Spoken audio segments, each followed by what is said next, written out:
Hi, this is the assignment number 2, question and response number 5 by Carlos Ortiz.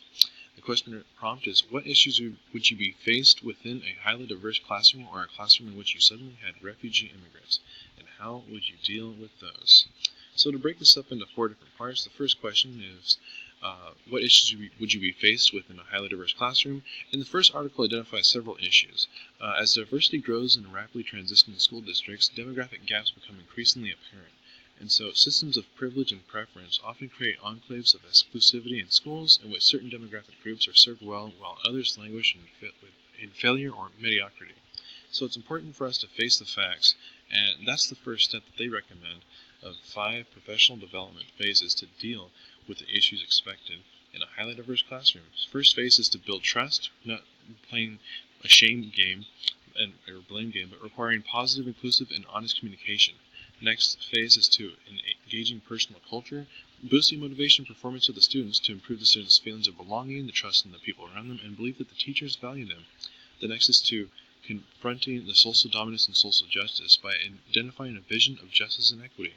The next step is to transform the instructional practices, where they examine pedagogy and curriculum to make sure that we're serving the students whom current curriculum is not reaching.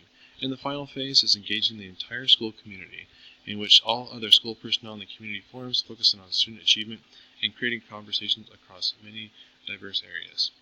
The next question is, what issues would you be faced with in a classroom in which you suddenly had refugee immigrants? So the second article addresses additional sensitivity to issues described, such as academically there's a low percent of enrollment, and historically only 1/5 of the students who are refugees were enrolled in schools, girls especially, and there's an incredible amount of inconsistency of the education that's offered at first asylum countries. Linguistically, they've struggled with a lot of language barriers, and these students have been harmed verbally and physical abuse in Lebanon schools.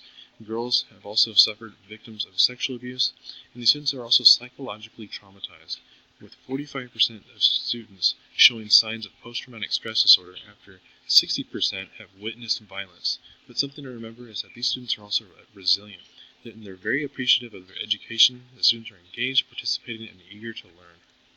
So we need to nurture those students within our classroom. And so how do we deal with those classroom issues of suddenly hosting these immigrants? Well, the common advice from the previous article is to design intentional supports for refugee students, socio-emotional, linguistic, and academic needs, but also build on students' existing strengths that integrate English instruction within an academic context and emphasize deeper learning.